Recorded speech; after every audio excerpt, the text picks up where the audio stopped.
Hello guys, welcome back to my channel. आज हम बात करने वाले हैं ज्योग्राफी के next chapter, that is 7th chapter, human settlements के बारे में। अब तक हमने 6 चैप्टर तक देख लिया था। Population was the last topic we covered and as you already know, हम इंडिया ब्राजील को कंपेयर कर रहे हैं इस करंट ईयर में एंड ह्यूमन सेटलमेंट्स। अब जैसे जैसे हम सीक्वेंस वाइज आते जा रहे हैं, हमने स्टार्टिंग में देखा था कैसे फिजियोग्राफी, लोकेशन, एक्सटेंट दोनों कंट्री का थोड़ा सा वेरिड है। उसके वजह से कैसे तरह का क्लाइमेट है, उसके वजह से कैसे अलग अलग तरह के vegetations, natural vegetations and wild life available है। ये सारे फीचर्स हमने सीक्वेंस वाइज देखे एंड इसी के बेसिस पे यही physiography, climate, vegetation, fertile land, rainfall, ये सारे यही रीजंस की वजह से कैसे ह्यूमन सेटलमेंट में फर्क आता है। ह्यूमन सेटलमेंट इज समथिंग जहां पे लोग बस्ती बस जाते हैं, that is called human settlements. So it is a known fact, it is a known fact कि हजारों सालों से ह्यूमंस हमेशा रिवर या नदी के आसपास ही रहे हैं, सेटल हुए हैं। मोहनजोदारो जो था, मोहनजोदारो सिटी हमने जो देखा, एंड मेसोपोटामिया। सो जितने भी थे वो रिवर बेसिन सिविलाइजेशन कहे जाते हैं। So it is a known fact कि इंसान हमेशा वहीं सेटल होता है जहां पे उसके पानी अवेलेबल होता है, बिकॉज जहां पानी अवेलेबल होता है वहां पे फर्टाइल लैंड अवेलेबल होती है। ओके, सो ये फैक्टर साथ में चलते हैं क्योंकि हमारा मेन सोर्स पहले एग्रीकल्चर ही था। अभी भी एग्रीकल्चर पे हम बहुत डिपेंड करते हैं, राइट।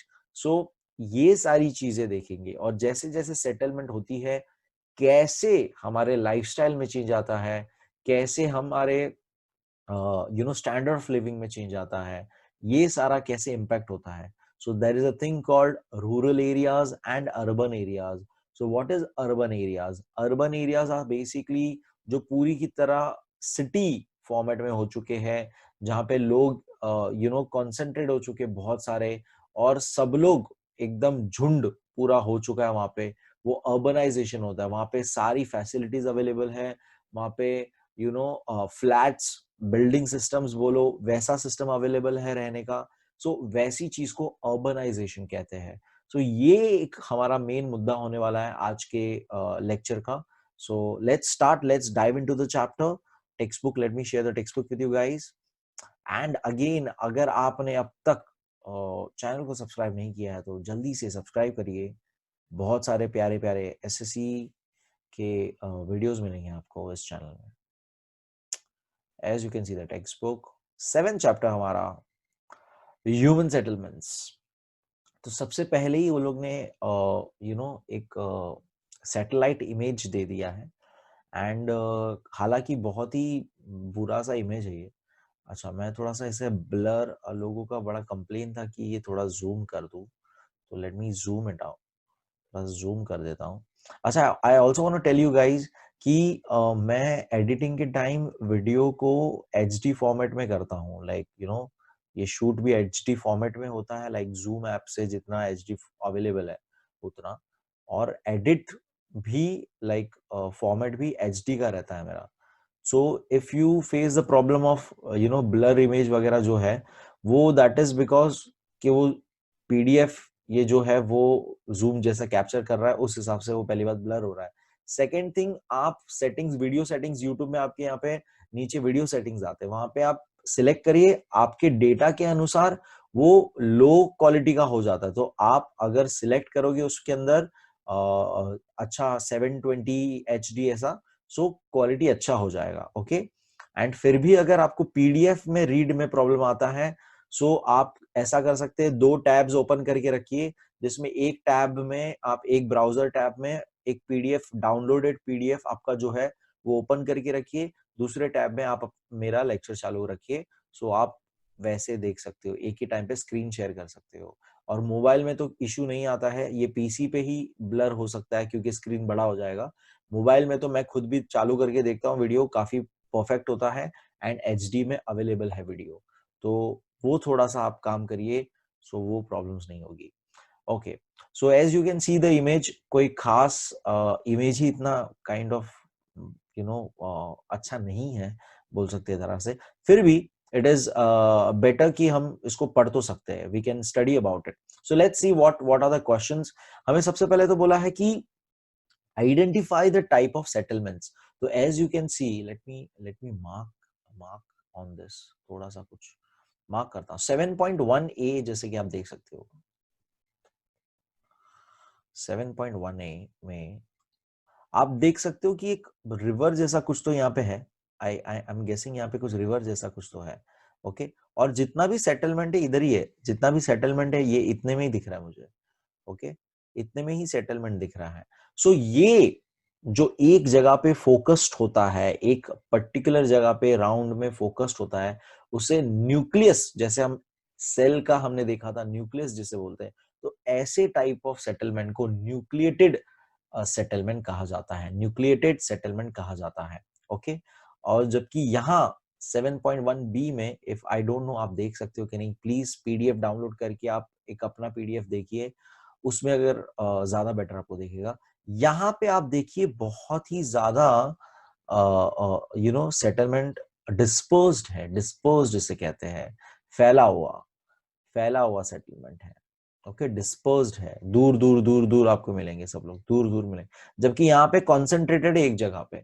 तो ये डिफरेंस, मेन डिफरेंस है यहाँ पे सेटलमेंट का पैटर्न, इसे हम कहते हैं न्यूक्लिएटेड, यानी एक जगह पे एक कॉन्सेंट्रेटेड है, इकट्ठा हो रखा है क्योंकि वाटर बॉडी है आसपास, एंड ये एक हिली रीजन या कोस्टल टाइप रीजन भी हो सकता है, या डेजर्ट टाइप रीजन भी हो सकता है, बेसिकली जहां पे रिसोर्सेस इजीली अवेलेबल नहीं है, जंगल वगैरह जैसा कुछ है, तो वहां लोग दूर दूर दूर फैले हुए रहते हैं। डिस्पर्स्ड, डिस्पर्स्ड का मतलब होता है दूर दूर फैल जाना, डिस्पर्स्ड होते हैं।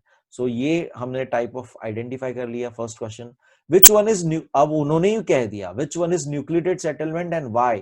तो 7.1 A is a nucleated settlement, and why, तो because it is may be वहां पे रिवर बेसिन है, इसीलिए फर्टाइल लैंड अवेलेबल होगी वहां पे, इसीलिए that's why. And third question है विच वन इज डिस्पर्स्ड, तो dispersed is 7.1 B is the disperse settlement. What could be the reason behind it, तो यहाँ पे क्यों डिस्पर्स है, तो ये भी ऑलरेडी मैं बता चुका हूं कि यहाँ पे जंगल्स जैसी चीज होगी, एग्जैक्टली तो दिख नहीं रहा है, बट हिली रीजन हो सकता है, ये जंगल्स हो सकता है कि वो दूर दूर थोड़ा सा ग्रीनरी तो दिख रहा है, तो जंगल हम मान सकते हैं यहाँ पे। सो बेसिकली एक ऐसा रीजन है जहां पे रिसोर्सेस अवेलेबल नहीं है लोगों के लिए, इसीलिए लोग दूर दूर अवेलेबल, यानी दूर दूर अपना सेटल करके रहते हैं। अवेलेबिलिटी ऑफ रिसोर्सेस बहुत इंपॉर्टेंट है, कनेक्टिविटी फर्क पड़ जाता है, कि लोग एक ही जगह एकत्रित कब होते हैं और दूर दूर कब जाते हैं, it mainly depends on resources available. Okay, so ये आपको लाइक लॉजिक समझना है, पूरे चैप्टर में यही मेन लॉजिक के ऊपर पूरी बात हो रही है, काफी सिंपल सा चैप्टर है ये। Fourth question is, can you guess in which regions are these settlements located in India?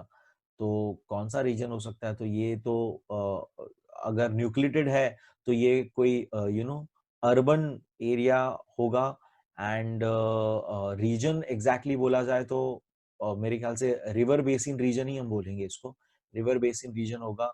And 7.1 B वो कोई रूरल एरिया लग रहा है, and it could be hilly region हो सकता है ये, फॉरेस्ट, डेंस फॉरेस्ट रीजन हो सकता है क्योंकि ग्रीनरी थोड़ी दिख रही है मुझे, सो डेंस फॉरेस्ट रीजन हो सकता है।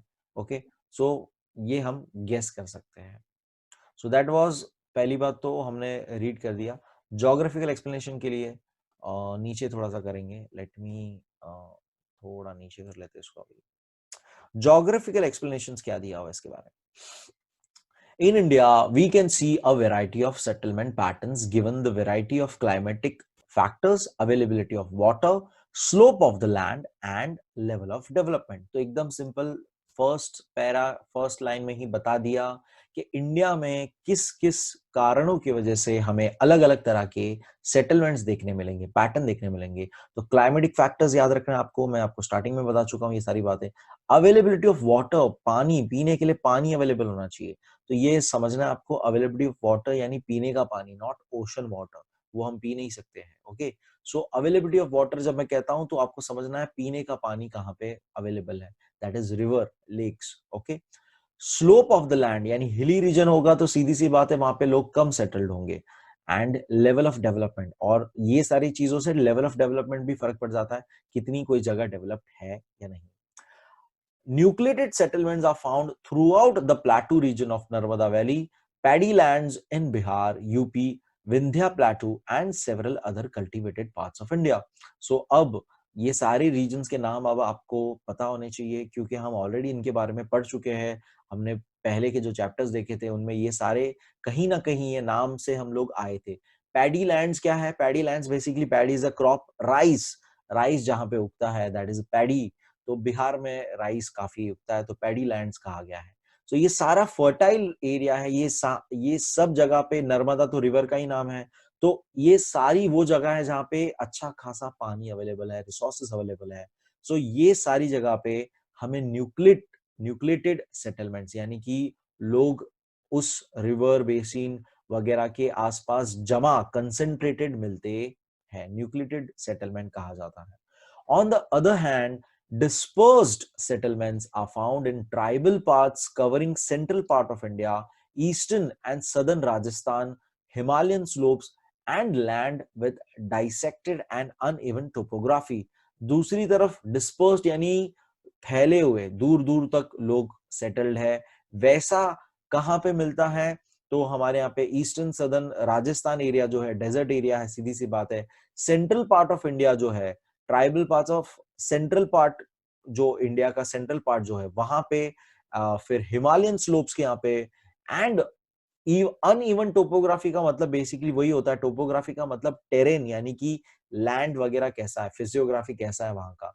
सो अनइवन जहां पे है, जहां पे ठीक से लैंड नहीं है, हम लोग सेटल नहीं हो सकते, घर नहीं बना सकते हैं, एग्रीकल्चर नहीं कर सकते हैं, कुछ काम नहीं कर सकते हैं, सो अनइवन टोपोग्राफी कहते हैं। सो ये सारी जगहों पे आपको डिस्पर्स्ड यानी कि दूर दूर दूर सेटलमेंट मिलेंगे। फिर है थिंक अबाउट इट, तो ये आपको क्वेश्चन नहीं आने वाला है। वैसे तो बोला गया है कि कौन सा आपको अर्बन लग रहा है, कौन सा रूरल, तो ये मैं पहले ही बता चुका हूँ कि फर्स्ट वाला हमें न्यूक्लिएटेड था तो वो अर्बन लग रहा है, एंड सेकेंड वाला रूरल हो सकता है। लेट्स रिकॉल में आपको ये कुछ एक्टिविटी दी थी जो पूरा कैंसल्ड आउट हो चुका है, यहाँ से कोई क्वेश्चन नहीं आएगा। यहाँ पे सिंपली पूछा गया था कि आपके विलेज में क्या अवेलेबल है और सिटीज में क्या अवेलेबल है। क्या विलेज में पेट्रोल पंप है? तो यस है, लेकिन बहुत दूर है, वैसा कुछ। सिटीज में है तो यस है। थिएटर है? नो। सिटीज में है? यस। तो ये एक एक्टिविटी थी जो आप करना चाहो तो कर सकते हो, nothing there to explain. Second फिर सीधा ब्राजील का, सेम चीज वो लोग ने मैप दिया हुआ है। ब्राजील का थोड़ा ज्यादा बेटर मैपिंग दिख रहा है हमें, और वहां पे ब्राजील का उन्होंने नेम भी मेंशन कर दिया कौन सा एरिया है, तो एरिया से भी हम डायरेक्ट गेस कर सकते हैं कि वहां पे कैसी तरह की सेटलमेंट मिलेगी। अब हमें ऑलरेडी पता है कि अमेजोन रिवर के यहाँ पे, लो लैंड एरिया के यहाँ पे, फ्लड एरिया के यहाँ पे बहुत कम लोग रहते हैं। हमने लास्ट चैप्टर में ही देखा था, पॉपुलेशन बहुत कम लोग यहाँ पे रहते हैं। एंड साओ पोलो हमने देखा था बहुत ज्यादा कंसंट्रेटेड, बहुत ज्यादा population, maximum population in fact Sao Paulo में रहता है। सो ये दो मैप दिया हुआ है। एंड ऑब्वियसली बात है, अगेन हमें क्वेश्चन पूछा हुआ है कि यहाँ पे आपको किस तरह का पैटर्न मिलेगा, तो हमें अमेजोन में डिस्पर्स्ड डिस्पर्स्ड पैटर्न मिलेगा, जबकि साओ पोलो में हमें न्यूक्लिएटेड, कंसंट्रेटेड, डेंस पॉपुलेशन मिलेगा। Let's read about the geographical explanation about the following. The earlier settlements in Brazil were formed by the settlers from Europe, mainly in the coastal areas. Now the settlements have developed and are densely populated. The major reasons of development are as follows. तो कह रहे कि सबसे पहले Brazil में early settlers कहां से आए थे? यूरोप से आए थे, एंड वो आते ही कोस्टल एरिया में सारे के सारे सेटल हो गए थे। एंड वही एरिया आज की तारीख में बहुत ही डेंस पॉपुलेट, जब मैं वर्ड यूज करता हूं तो अब आपको पता होना चाहिए व्हाट इज डेंस पॉपुलेशन, क्योंकि हम ऑलरेडी पढ़ चुके हैं लास्ट चैप्टर में। तो डेंसली पॉपुलेटेड यानी बहुत ही ज्यादा कंसंट्रेटेड, वहां पे बहुत ही कम एरिया में बहुत ज्यादा लोग रहने लग गए हैं आज की तारीख में। मेजर रीजंस इसके क्या है? Although the coastal climate is hot and humid and flat land is limited due to rugged topography, the region has a good water supply and a large range of natural resources. तो सबसे पहले तो कह रहे हैं कि हालांकि यहाँ पे क्लाइमेट बुरा है, यानी hot and humid is not a very good suitable climate, still हालांकि यहाँ पे लैंड भी बहुत फ्लैट लैंड बहुत कम अवेलेबल है, यानी कि हिली लैंड ज्यादा है साओ पोलो में, राइट? उसके बावजूद यहाँ पे वाटर सप्लाई बहुत अच्छा है, नेचुरल रिसोर्सेज बहुत अच्छा है। एग्जाम्पल साओ पोलो का ही हमने ऊपर देखा, यहाँ पे भी साओ पोलो लिखा हुआ है, फिर भी यहाँ पे इसीलिए लोग यहाँ पे रहते हैं। अच्छा खासा फोटो दिया है, एज यू कैन सी पूरा एरिया बिल्डिंग्स एंड का भरा पड़ा है, अर्बनाइजेशन, फुल ऑन अर्बनाइजेशन है ये। ब्राजील का मैक्सिमम पॉपुलेशन यहीं पे पाया जाता है। Sao Paulo has extensive area under rich soil which makes it ideal for growing coffee. तो हमने ये भी देखा था कि कॉफी में नंबर 1 है ब्राजील, एंड साओ पोलो का जो सॉइल है वो कॉफी के लिए बहुत ही बेहतरीन है, इसीलिए लोग यहाँ पे उस ऑक्यूपेशन को लेके वहां पे सेटल्ड है। It also has a large supply of natural minerals close by, such as iron ore, and it also has a steady energy supply. So यहाँ पे natural minerals भी मिलते हैं, iron ore, and energy supply भी काफी अच्छी हो जाती है। इसके वजह से वहां पे सारी फैक्ट्रीज इंडस्ट्रीज है जो आयन स्टील इंडस्ट्री है वहां पे, जो आयन प्रोड्यूस करती है, आयन ओर से आयन निकालती है। The southeastern area has a good transport system too, और वहां पे ट्रांसपोर्ट सिस्टम भी अच्छा है। This makes Sao Paulo area a nucleated settlement, इसी से ये पूरा एरिया एक न्यूक्लियेटेड सेटलमेंट हो जाता है, कंसेंट्रेटेड, एक ही जगह पे सारे चारों ओर आपको मिलेंगे। 7.3 फिगर यानी कि हमने ऑलरेडी देखा वो। Rural areas such as the northeast highlands suffer from extreme droughts which make it difficult for practicing agriculture and hence settlements are sparse here. तो ये ऑलरेडी हम जानते हैं कि हाईलैंड्स वगैरह एरिया जो था ड्रॉट एरिया था, ड्रॉट क्वाड्रिलेटरल भी हम उसे कहते थे, वहां पे एग्रीकल्चर करना बहुत मुश्किल है क्योंकि पानी ही नहीं है। एग्रीकल्चर के लिए सबसे इंपॉर्टेंट चीज, सबसे पहली चीज पानी होता है, वो ही नहीं है वहां पे, इसीलिए वहां पे सेटलमेंट स्पार्स वर्ड हमने लास्ट टाइम भी देखा था, यानी कि बहुत कम, बहुत ही कम है, फैला हुआ और बहुत ही कम। Settlements become sparse as we move in towards the central part of Brazil, और जैसे जैसे अंदर सेंट्रल पार्ट ब्राजील के अंदर इंटीरियर में जाते जा रहे हैं हम लोग, और सेटलमेंट कम और दूर दूर होते जा रहा है, फैला हुआ और कम होते जा रहा है। इसके मेजर रीजंस क्या है? Area is covered by thick dense equatorial rain forest, तो ये ऑलरेडी हम जानते हैं, और फोटो भी बहुत प्यारा सा दिया हुआ है, rain forest, Amazon river basin का रेन फॉरेस्ट, हम ऑलरेडी ये देख चुके हैं ये सारी चीजें। सो बहुत ही ज्यादा एरिया जो है पूरा फॉरेस्ट से कवर है। सेकेंड रीजन है climate here is unhealthy unfit for settlement, ये भी हम पढ़ चुके थे कि यहाँ का क्लाइमेट लोगों के सेटल होने के लिए अच्छा नहीं है, बहुत हैवी रेनफॉल होता है, फ्लड्स वगैरह हो जाते हैं, और दूसरे जो प्रॉब्लम्स है रिलेटेड टू क्लाइमेट, तो it is not good for settling there. Third point है limitations on use and exploitation of natural resources. अब वो पूरा नेचुरल एरिया है, नेचुरल रिसोर्सेस का एरिया है, तो उसे हम एक्सप्लॉइट नहीं कर सकते, उसे हम ज्यादा यूज नहीं कर सकते, लिमिटेशंस है उसके ऊपर। ओके, तो वो भी एक रीजन है। फोर्थ पॉइंट है poor transport links in the region, तो कॉमन सेंस की बात है, जंगल रहेगा तो ट्रांसपोर्टेशन की लिंक बिठाना कितना मुश्किल हो जाएगा, तो पुअर ट्रांसपोर्ट की वजह से भी वहां पे सेटलमेंट बहुत कम है। सो दैट वाज हमने ब्राजील का देखा। Again back to India, urbanization in India, urbanization, the level of urbanization is measured in terms of percentage of urban population to total population। तो urbanization कैसे मेजर किया जाता है कि कितना अर्बन पॉपुलेशन रहता है कंपेयर टू टोटल पॉपुलेशन। तो पहले तो समझिए फिर से, व्हाट इज अर्बनाइजेशन, यानी कि सिटीज में रहना, मेट्रोपॉलिटन्स में रहना, लोग जहां पे सारे के सारे weld system, weld available of resources है, बिल्डिंग्स एंड सब लोग एक कंसंट्रेटेड कॉम्प्लेक्स वगैरह बना के पूरा एक ही जगह पे सेटल्ड है। इसीलिए अर्बन एरियाज हमारे कौन से होते हैं? मुंबई, चेन्नई, दिल्ली, ये सारे हमारे फिक्स सिटीज है जो अर्बन सिटीज माने जाते हैं, अर्बन सिटीज माने जाते हैं। सो अर्बनाइजेशन का मेजरमेंट कैसे किया जाता है कि वहां कितने लोग रहते हैं compare to the total population. तो एक बहुत प्यारा सा लाइन ग्राफ दिया हुआ है आपको यहाँ पे, लेट्स रीड दैट। तो as you can see Y axis पे परसेंटेज दिया हुआ है 0, 5, 10, 5 के हिसाब से, एंड एक्स एक्सिस पे आपको 61, 71, 81, 10 ईयर्स के गैप में आपको डेकेड हो गया एक तरह से, वो आपको बताया हुआ है कि कितना अर्बनाइजेशन इंक्रीज हुआ है। ओके, सो 31% पहली बात तो कम अर्बनाइजेशन है हमारे यहाँ पे इंडिया में, कंपेयर टू ब्राजील से कंपेयर किया जाए तो अर्बनाइजेशन इंडिया में कम है, ब्राजील में बहुत ज्यादा अर्बनाइजेशन है। ओके, सो हमारे यहाँ पे स्टार्टिंग फ्रॉम 1961 18% हमारे यहाँ पे अर्बनाइजेशन था, जो 71 में सिर्फ 2.2%, नॉट 2% ऑल्सो, 0.2% इंक्रीज होता है। लेकिन 71 से 81 में अच्छा खासा इंक्रीज होता है और उसके बाद से एक स्टेडी वे में इंक्रीज होते जा रहा है। एंड 2011 का लास्ट डेटा है जिसमें 31.2% का अर्बनाइजेशन है हमारे इंडिया में। ओके, सो लेट्स सी नीचे क्या लिखा है। 7.5 figure, India trend of urbanisation 61 to 2011। Read the graph, हमने ऑलरेडी रीड कर दिया। Answer the following questions. So what was the percentage of urbanisation of 61? तो आप क्लियरली देख के बता सकते हो, it is 18%। In which decade was urbanisation the highest? Okay, so यहाँ पे आपको 10 इयर्स के बीच में हाईएस्ट कौन सा है, तो लाइन देख के पता पड़ता है। Let me draw it. Line देख के पता पड़ता है कि ये स्टीप ज्यादा हो रहा है कंपेयर टू डिफरेंट दूसरे जो आपको ईयर का डेकेड दिख रहा है।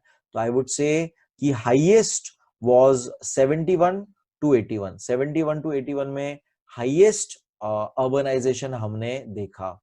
So that is 1971 to 81। Okay, in which decade was the growth urbanization lowest? Lowest तो आप देख ही सकते हो, फ्लैट लैंड यहाँ पे हो रही है ऑलमोस्ट, और 18 से सिर्फ 0.2% बढ़ा, तो लोएस्ट इज 1961 टू 71 में लोएस्ट ग्रोथ ऑफ अर्बनाइजेशन था। थोड़ा सा इसे नीचे कर देते हैं। What inference can you draw regarding India's urbanization after reading the graph?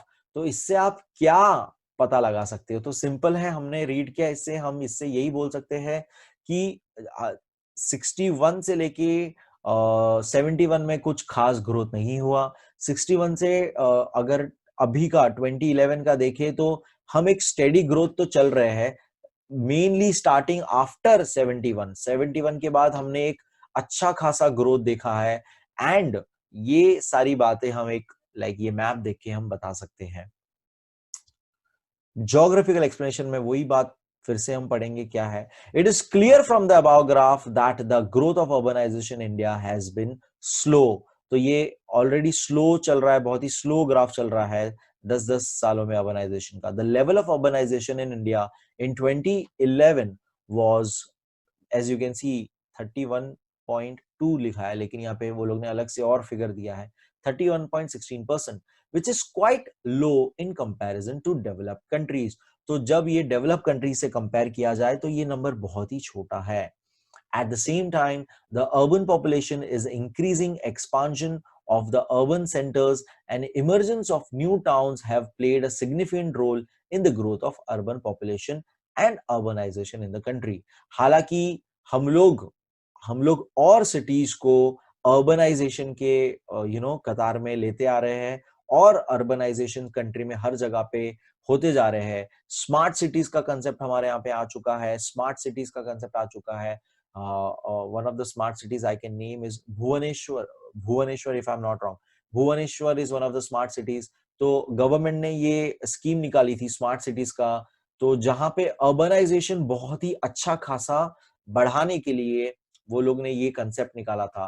Smart cities में आपको हर जगह पे फ्री वाईफाई मिलता है, गुड ट्रांसपोर्ट फैसिलिटीज होती है, गुड एम्प्लॉयमेंट फैसिलिटीज क्रिएट किए जाते हैं। So Bhubaneswar is one of the example of smart cities and many other smart cities है. आप मुझे कमेंट में बताइएगा any 3 smart cities in India. Okay, बहुत सारे हैं वैसे तो. अहमदाबाद भी है, फिर भुवनेश्वर एक मैंने बोल दिया, अहमदाबाद है. That is the top of the in my mind जो मुझे नाम याद आ रहे फिलहाल.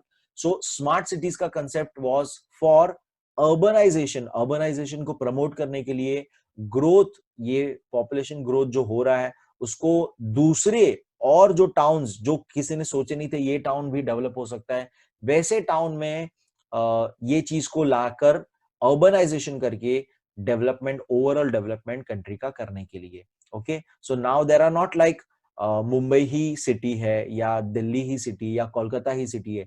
हमेशा से हम देखते आ रहे हैं कि हम सिटीज का नाम लेते हैं तो हमारे दिमाग में मुंबई, कोलकाता, दिल्ली, चेन्नई यही आता था. लेकिन आज की तारीख में ऐसा नहीं है. Ahmedabad, Surat, Surat is also one of the smart cities. Surat, वहां पे हर जगह पे फ्री वाईफाई मिलेगा आपको, like for local people free wifi मिलेगा बेसिकली. बहुत बड़ी बात है ये. Okay, and transport facilities available होगी बहुत इजीली, एम्प्लॉयमेंट अपॉर्चुनिटीज होगी. सो ये सारी चीजें अवेलेबल होगी. That is called urbanization. बहुत सारे फ्लैट सिस्टम्स यानी बिल्डिंग टावर्स मिलेंगे, स्काई स्क्रेपर्स मिलेंगे. सो ये सारी चीजें आपको बहुत वहां पे मिलेगी. That is the characteristics of urbanization. Okay, let's move ahead. Urbanization has been more in the southern part than in the northern part in India. तो एक कंपेयर किया जाए नॉर्थ और साउथ के हिसाब से, तो साउथ की तरफ यानी कि हमारा कर्नाटका, तमिलनाडु, केरला, ये तरफ हमारे यहाँ पे अर्बनाइजेशन ज्यादा हुआ है कंपेरेटिवली नॉर्थ से. Goa is the most urbanised state with 62% population living in urban areas. तो गोवा हमारे यहाँ पे सबसे ज्यादा अर्बनाइज्ड स्टेट है, जिसका गोवा का 62% पॉपुलेशन अर्बन एरिया में रहता है. यानी अच्छा खासा वेल सेटल्ड, वेल कनेक्टिविटी के साथ, अवेलेबिलिटी ऑफ रिसोर्सेस के साथ न्यूक्लिएटेड होके अर्बन एरिया में रहता है. Delhi is more than 80% urban. और दिल्ली सिटी, अब दिल्ली आप परसेंटेज देखोगे तो आप ऐसा सोचोगे 62 से ज्यादा 80 है, दिल्ली को क्यों नहीं बोला. दिल्ली एक सिटी, हम सिटी पकड़ते हैं, गोवा स्टेट है, तो स्टेट के अनुसार Goa is the first. Okay, Delhi is more than 80% urban. In the state of Tamil Nadu, Maharashtra, Gujarat, Kerala, urbanization is more. In states में अर्बनाइजेशन ज्यादा है. नॉर्थ में जबकि हमारे यहाँ पे हिली रीजन आने लग जाते हैं, थोड़े से प्लेटू रीजन और अनइवन लैंड वाला, अनइवन टोपोग्राफी वाला रीजन आ जाता है. That is Himachal Pradesh, Jammu Kashmir, Uttarakhand, Bihar, Rajasthan are some of the states with low levels of urbanization. तो कॉमन सेंस की बात है, यहाँ पे हिल रीजन है, डेजर्ट रीजन है, फॉरेस्ट रीजन है, क्लाइमेट सूटेबल नहीं है रहने के लिए, लोगों के सेटल होने के लिए, तो उसकी वजह से अर्बनाइजेशन कम है. डू यू नो में आपको दिया है, the Indian subcontinent has a long history since ancient time. Since ages, the population of this country is living in river basins. On the plateaus of mountains Indraprasth, that is Delhi, Mithilia, Varanasi, Harappa, Mohenjo-daro, Ujjain, Pratishtan, that is Paithan, were the urban settlements of earlier times. This shows that India has a great tradition of urbanization. तो ये कह रहे हैं कि पहले के जमाने से ही हम रिवर बेसिन्स के आसपास रहते आए हैं और हम लोग पहले से ही बहुत ही ज्यादा अर्बनाइजेशन में बिलीव करते आ रहे हैं. Okay, that was just an normal information. Urbanization in Brazil पढ़ेंगे हमने, इंडिया का देख लिया, ब्राजील पढ़ेंगे. Look at the table on page 49. Shows the growth of share of urban population, total population of Brazil. Draw a line map from it. Okay, तो पहले देखते हैं हम लोग. आई गेस ये टेबल की बात कर रहे हैं ये लोग. ओके, सो ये टेबल से आपको सबसे पहले लाइन ग्राफ बनाना है. तो लाइन ग्राफ जो ऊपर हमें दिया था, एक ग्राफ के ऊपर वो लोग ने एक तरफ वाई एक्सिस पे परसेंटेज लिखा था एंड नीचे की तरफ वो लोग ने ईयर्स लिखे थे. उस बेसिस पे आपको लाइन ग्राफ बनाना है. सो आप ये बनाइएगा जरूर, बहुत ही सिंपल सा है. आपको ऊपर वाला मैप जरूर रेफर करिएगा. एक और बार मैं बता देता हूँ मैप आपको. सो आपको उस तरह से लाइन मैप, ये जो आप मैप देख रहे हो, ऐसा आपको ब्राजील का नीचे डिटेल दिया हुआ है. तो रफली, नॉट एग्जैक्टली परसेंटेज तो आप कैलकुलेट नहीं कर पाओगे, लेकिन 5% के हिसाब से आप, अच्छा 5 मत लीजिएगा, 10 लीजिएगा, क्योंकि ब्राजील में 80 तक जाता है. तो 5 लोगे तो कम, बहुत बड़ा हो जाएगा वो मैप। सो वो मैप जरूर बनाइएगा आप। सो हम खाली इसे रीड करेंगे कि डेटा क्या है। What is the interval of the data? तो इंटरवल ऑफ द डेटा क्या है, तो आप देख सकते हो अगेन 60 70 80 यानी 10 years का इंटरवल है, गैप है, that is decade again. Okay, in which period did urbanization occur rapidly? तो रैपिडली के लिए हमें परसेंटेज ग्रोथ देखना है, कौन सा? 47 to 56। ओके, वेरी गुड है, ये भी अच्छा है। 56 to 66, ओके, ये ज्यादा बेटर हुआ कंपेरेटिवली 47 से। 66 to 74 no, 74 to 81 no, 81 to 84 no. तो एज यू कैन सी सबसे बेटर डेवलपमेंट हुआ था दैट इज 70 से लेके 80s में 56.8 से लेके 66, ऑलमोस्ट 10% का इंक्रीज हुआ है ये। ओके, 10% का इंक्रीज हुआ है ये, और बाकी सब में अच्छा खासा इंक्रीज हुआ है, लेकिन सबसे ज्यादा हाईएस्ट अगर रैपिड बोला जाए तो इन द पीरियड 1970 टू 1980 में सबसे ज्यादा अर्बनाइजेशन हुआ है। Right 5 sentences analysing the graph. तो एनालाइज करने के लिए एकदम सिंपल सा, अर्बनाइजेशन ब्राजील में पहले से ज्यादा रही है, starting from 47.1 percentage in 1960. The urbanization percentage in 2010 is 84.6%, जो कि बहुत ज्यादा है। 84% कंट्री का पॉपुलेशन अर्बन एरियाज में रहता है, ये बहुत ज्यादा है। हमारा आपने देखा सिर्फ 30% था, राइट? तो उससे आप अंदाजन लगाइए कि 84% कंट्री का पॉपुलेशन अर्बन एरिया में रहता है। सो ये आप एक लाइन लिख सकते हो। यू कैन ऑल्सो टेल के 70 to 80 में हाईएस्ट रैपिड ग्रोथ देखा था इन इन अर्बनाइजेशन इन ब्राजील।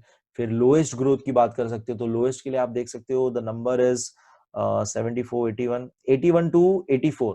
तो 2000 टू 2010 में लोएस्ट ग्रोथ हुआ है, रैपिड ग्रोथ, जहां एक तरफ रैपिड ग्रोथ 70 80 में देखा था, तो वैसे स्लो ग्रोथ, एकदम डिक्लाइनिंग ग्रोथ हमने देखा 2000 से 2010 का।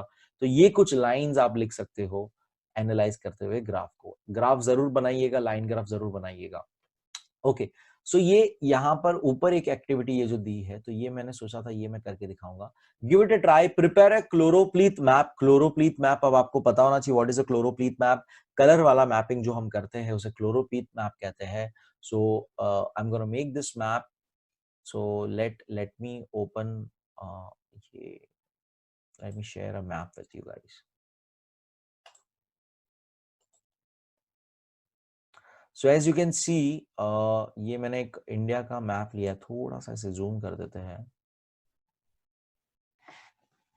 ओके, सबसे पहले तो ये इससे ज्यादा जूम होगा तो ये ब्लर हो जाएगा, तो ये मैक्सिमम यही मैं कर रहा हूँ। सो ये मैप है जिसमें हमने स्टेट्स के नाम हमने देख सकते हो ऑलरेडी। हमें मैप में अलग अलग अर्बन पॉपुलेशन के हिसाब से उन्होंने कैटेगरी दी थी। So I am gonna write the categories पहले साइड में, और उस हिसाब से मैं आपको क्लोरोप्लीथ यानी कलर करके दिखाऊंगा। ओके,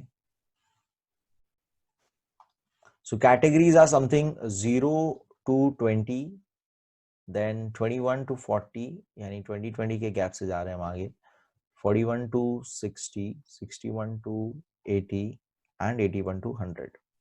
तो ये परसेंटेज है सारे के सारे। परसेंटेज है urban percentage, urban population to be very exact.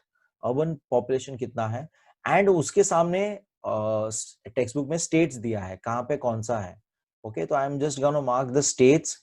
Okay, so let me mark 0 to 20। 0 to 20 का आई am gonna keep, okay, colour range एक ले लेते हैं।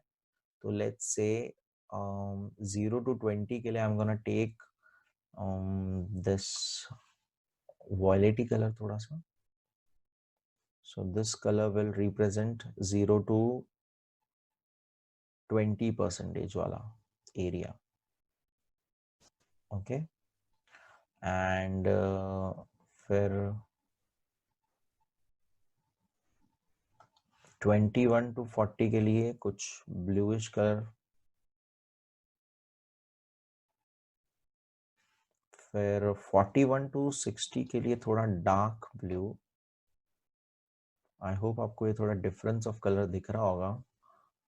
41 टू 60% का एरिया मैं ये कलर से मार्क करूंगा, एंड 61 टू 80 का एरिया में लाइट ग्रीन मार्क करूंगा, एंड लास्ट वाला जो है उससे डार्क ग्रीन 81 टू 100 वाला जो एरिया होगा जहाँ पे मैक्सिमम अर्बनाइजेशन है हमारे यहाँ पे, वो मैं डार्क ग्रीन करूंगा। So these are the colours I am gonna use. तो वो हिसाब से मैं आपको यहाँ पे स्टेट्स मार्क करूंगा। सबसे पहले आपको 0 टू 20 में दिया हुआ है हिमाचल। आप गेस कर सकते हो एक्चुअली थोड़ा बहुत। 0 टू 20% हिमाचल प्रदेश में है, बिहार में है, आसाम ओडिशा में है। सो हिमाचल प्रदेश यहाँ पर है। So I am gonna mark this. ये आप जरूर करिएगा, मजा आता है कलरिंग करने। सो आप अगर आपके पास मैप अवेलेबल हो जाए स्टेशनरी वगैरह से तो ये जरूर आप करिएगा। हिमाचल प्रदेश को हमने कवर कर दिया। नेक्स्ट बिहार हमें कवर करना है। सो बिहार यहाँ पे है। सो दिस इज क्लोरोप्लीथ मैप इसे कहते हैं बेसिकली। ओके, एंड ये हम देख चुके थे ऐसा मैप्स थोड़ा सा, क्लोरोप्लीथ मैप क्या होता है। दूसरा Assam and Odisha.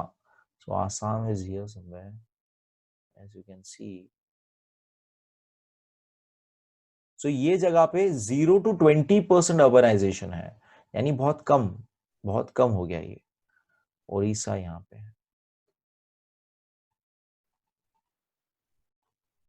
So 0 to 20% urban population यहाँ पे अवेलेबल है, क्योंकि यहाँ पे हिमालयस में तो आप देख ही सकते हो कि मतलब हिमाचल प्रदेश है तो वहां पर ऑलरेडी दिक्कत है वहां पे हिली रीजन्स की वजह से, एंड इसीलिए वहां पे काफी काफी कम आपको देखने मिलेगा कि वहां पे लोग सेटल हो रहे हैं।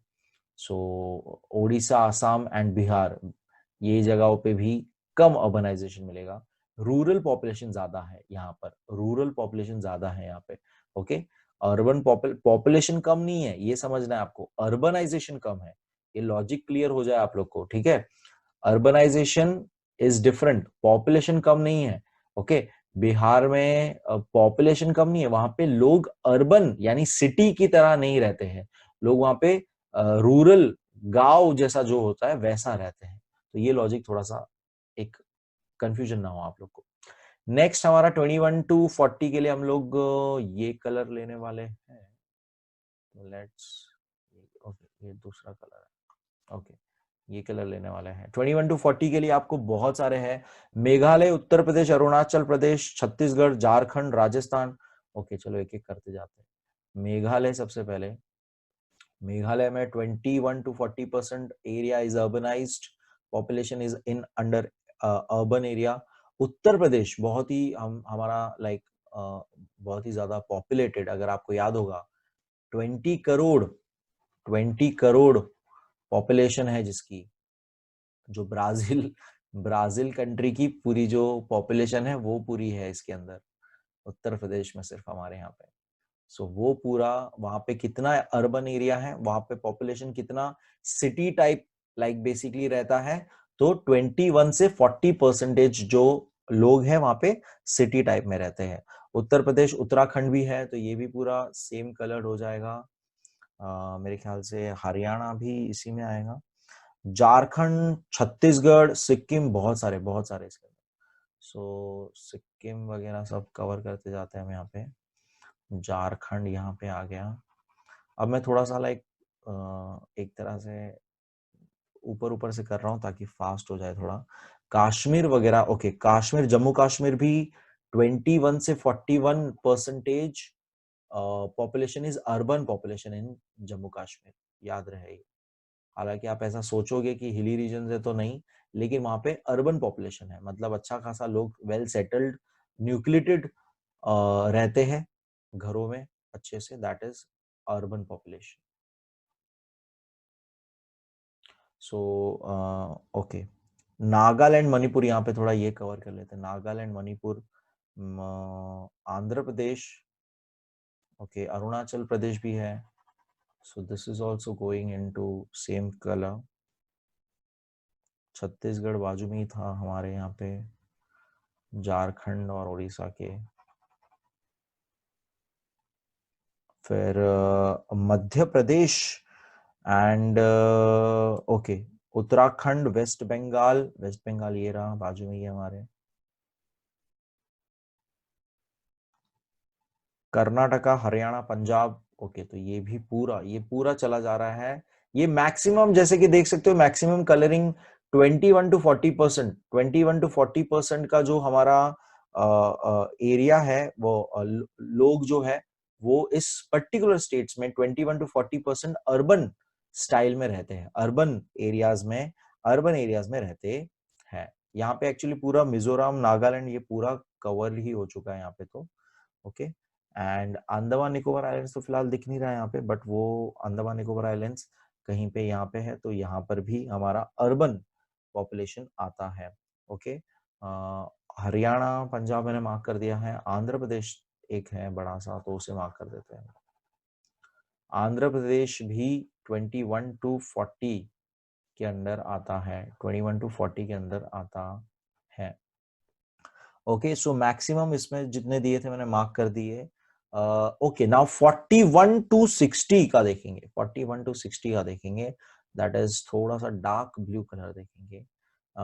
सबसे पहले आता है गुजरात। गुजरात, गरवी गुजरात। गुजरात में 41 से लेके 60% पॉपुलेशन जो है वो लोग अर्बन एरियाज में रहते हैं। अच्छा सिटीज, अहमदाबाद, सूरत। सूरत तो बहुत ही ज्यादा लाइक एनआरआई लोगों का शहर माना जाता है सूरत।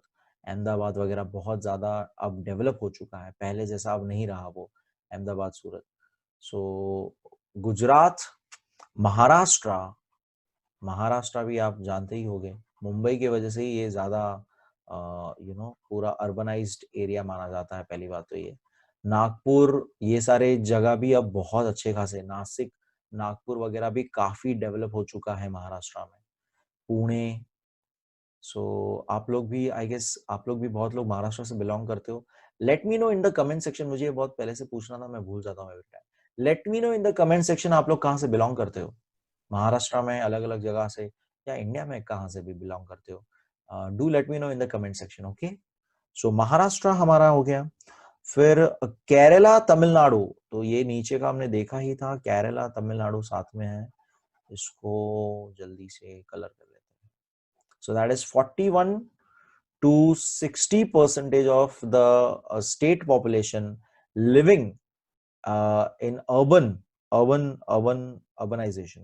मिजोरम यहाँ पे, मिजोरम तो यहाँ पे है, तो मिजोरम का थोड़ा यहाँ पे। And Dadra Nagar Haveli, okay, Dadra Nagar is here somewhere. So ये तो ऑलरेडी कलर हो गया। Dadra Nagar Haveli is a union territory, okay, union territory है ये। सो ये इतना इतना जगह is under 41 to 60% of urban population.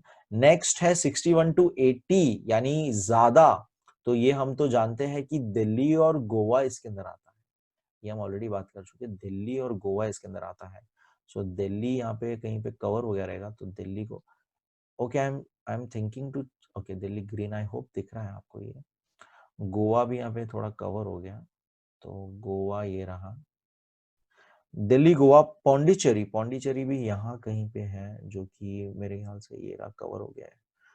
तो ये आपको दिख रहा है, साइड में नाम दिया है वो लोगों ने वैसे तो। So Pondicherry, Pondicherry is also union territory. Daman Diu, again this is also union territory. Daman Diu कहाँ गया, ये दमन दीव। एंड लक्षद्वीप, लक्षद्वीप तो यहाँ पे आइलैंड्स बाहर की तरफ है, यहाँ पे कहीं पे। सो ये सारी जगह पे 60 टू 80% अर्बनाइजेशन आपको मिलेगा, ये सारी जगह पे आपको 60 टू 80% अर्बनाइजेशन, जो कि बहुत ज्यादा है। इससे भी ज्यादा एकदम फुल्ली 81 टू 100% अर्बनाइजेशन जो है चंडीगढ़ एंड दिल्ली का एनसीटी एरिया, कुछ वो लोग ने बोला, एनसीटी ऑफ दिल्ली करके वो लोग ने बोला। सो वो वहां पे मार्क कर दिया जाएगा थोड़ा सा। So I'm going to take a red color for this. I'm going to change the color for this. वो दिख नहीं रहा मैप में। तो 80 to 100 के लिए रेड कलर लिया जाएगा आपसे। सो दिल्ली यहाँ पे पूरा एक्चुअली 80 to 100 में वो लोगों ने दे दिया है, 80 to 100 में दे दिया है। एंड चंडीगढ़ जो एक्चुअली यहाँ पे दिख नहीं रहा है बट एरो मार्क है यहाँ पे, यहाँ कहीं पड़ता है, तो यहाँ पे Chandigarh. So these are the cities जो बहुत ही ज्यादा पूरी तरह से यू नो लाइक कवर्ड है, अर्बनाइज्ड है, एक तरह से हम बोल सकते हैं। ये बचे हुए स्टेट जो है वो actually they were under 21 to 40, जो मैंने सिर्फ ओरली आपको बोले थे, they were under 21 to 40। So this is something called choropleth. Choropleth एक मैप हमने बनाया, क्लोरोप्लीथ मैप बनाया हमने। ओके, सो आई होप आपको समझा। ये एक्टिविटी बोर्ड्स में आई थी last year, I guess last year कुछ तो एक बार। सो जरूर ये करिएगा, लाइक यू नो आपको आना चाहिए, मतलब कैसे करते हैं। So that is, let's go back to the chapter. I guess आपको समझ में आ गया main idea, what is the concept. So ये हमने पूरा किया। As you can see again the table 21 to 40 में ये सारे अलग अलग स्टेट्स के नाम दे दिए थे एंड आपको ये पूरा करने बोला था, सो हमने किया। So let's move ahead. What geographical explanation for Brazil अब देखेंगे कि ब्राजील में ये जो हमने मैप रीडिंग किया था, लाइन मैप जो आपको बनाने बोला था, उसके बारे में हम थोड़ा सा पढ़ेंगे, अर्बनाइजेशन इन ब्राजील के बारे में। Brazil is one of the few developing countries which is highly urbanised. ये कुछ उन कम डेवलपिंग कंट्रीज में आता है जो बहुत ही ज्यादा अर्बनाइज्ड है। Brazil is substantial urban growth process is unique and one of the underlying factors contributing to its present day rapid economic growth। तो आज की तारीख में उसका जो इकोनॉमिक ग्रोथ को बहुत ज्यादा जो अंडरलाइंग यानी कि पता नहीं पड़ रहा है कि ये बहुत हेल्प कर रहा है, क्या चीज, अर्बनाइजेशन। अर्बनाइजेशन की वजह से, अर्बनाइजेशन ग्रोथ की वजह से ही उसकी इकोनॉमी बहुत बेटर धीरे धीरे होते जा रही है। Today about 86% of Brazil population lives in an urban area. ये लोग अच्छे खासे well settled urban area, nucleated area में रहते हैं with good facilities and everything.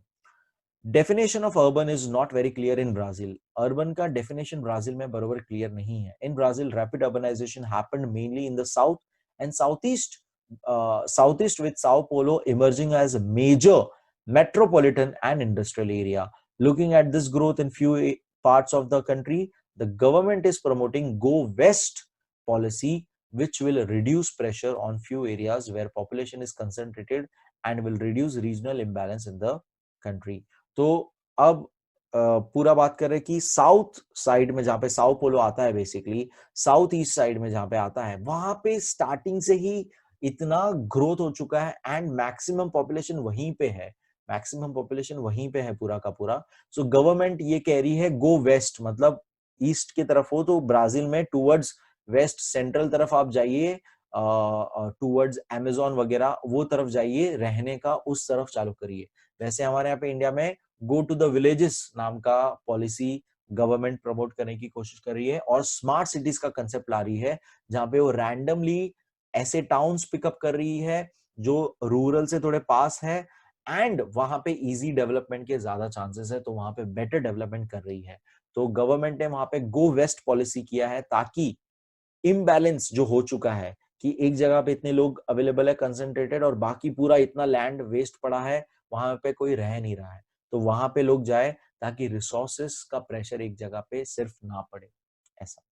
Study the choropleth map of the Brazil. Okay, Brazil का क्लोरोप्लीथ मैप कहाँ है देखते हैं। Which state region in the Brazil is the most urbanized, which state region is the least urbanized? So let me first see the chloro, as you can see हमने अभी India का map बनाया था क्लोरोप्लीथ, ये वैसा ब्राजील का उन्होंने दिया हुआ है। इसमें आपको बताना था सबसे लीस्ट, जहां पे as you can see again shade के हिसाब से समझ में आता है परसेंटेज 91 to 100% यानी बहुत ज्यादा।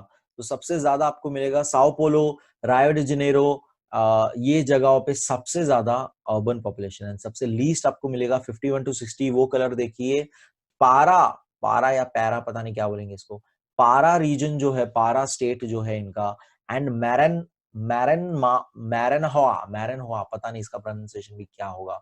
सो पैरा एंड मैरनहुआ इस जगह पे आपको सबसे लीस्ट पॉपुलेशन मिलेगा, सबसे लीस्ट पॉपुलेशन मिलेगा। सो that was the question asked, जो कि हमने आंसर कर दिया। लेट्स मूव अहेड, ऊपर जाते फिर से। सो ये क्लोरोप्लीथ मैप दिया था, मैप को जरा स्टडी कीजिएगा, मैप में से बहुत से क्वेश्चंस आते हैं। So which region has the most urbanised, तो हमने देखा Sao Paulo. Which region least, तो हमने देखा पैरा। ज्योग्राफिकल एक्सप्लेनेशन ऑलरेडी हम इसका पढ़ चुके हैं। कलर्स ऑफ द बोथ में बोला है कि compare the line graph of the figure 7.5 and 1 drawn by you. Write 5 lines of changes in the occurred in urbanization both the countries. Okay, so ये ऑलरेडी हम लोग 5 लाइन्स वो लोग ने ऊपर ही पूछ ली थी, हमने वहां पे ही बात कर ली थी कि जो लाइन ग्राफ हमने देखा था इंडिया में कब से कैसे बढ़ते जा रहा था, और ब्राजील का आपको बनाना है खुद से। ओके, सो ये चीजें हम ऑलरेडी डिस्कस कर चुके हैं। There is nothing new in it. Make a short note on comparison between settlement patterns in India and Brazil, figure 7.1 7.2 के बेसिस पे location, pattern, types and density. तो लोकेशन तो हमने देखा कि लोकेशन क्या था, nucleated. Okay, location rural urban वैसा लोकेशन हम बोल सकते हैं यहाँ पे। ओके, पैटर्न क्या था, तो न्यूक्लिएटेड पैटर्न था एक जगह पे, एक जगह पे डिस्पर्स्ड पैटर्न था। ओके, ब्राजील में भी एक तरफ न्यूक्लिएटेड, अमेजोन में अमेजोन बेसिन का हमने देखा था 7.2 में, एंड दूसरा हमने देखा था साओ पोलो का। तो अगेन न्यूक्लिएटेड एंड डिस्पर्स्ड वाला था। टाइप्स इसमें हम बोलेंगे, टाइप्स क्या होता है, टाइप्स का मतलब यहाँ पे क्या है, let me show you on the map.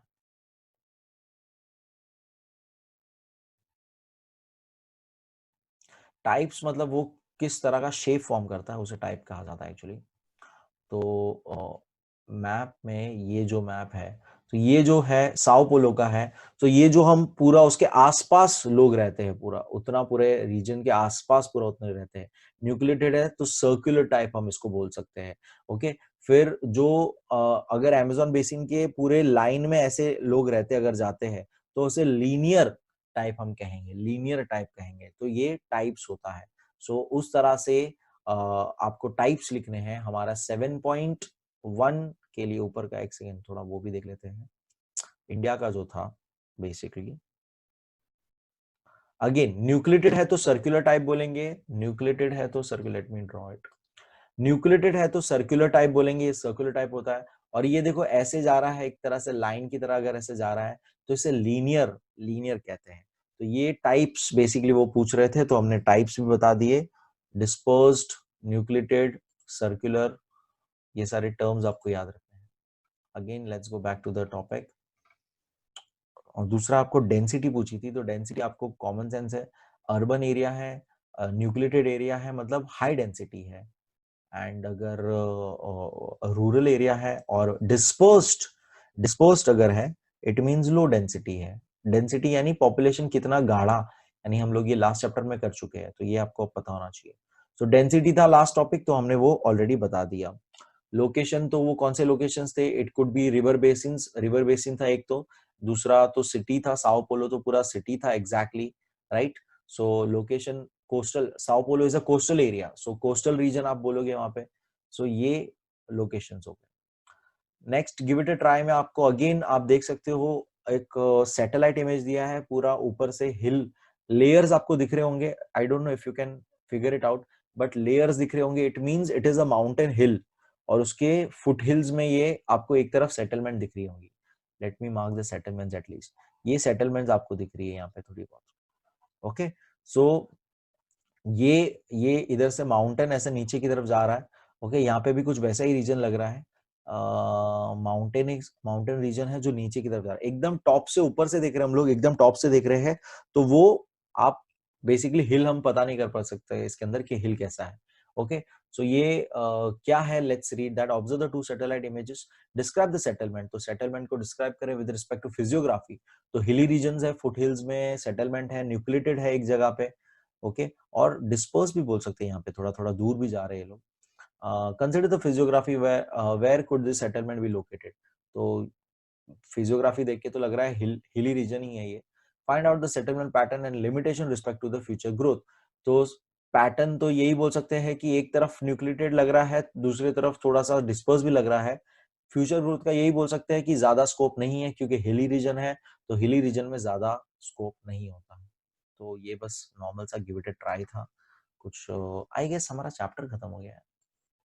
So let's just see, ये हमने ऑलरेडी पढ़ लिया, देख लिया। ओके, बाकी है थोड़ा सा।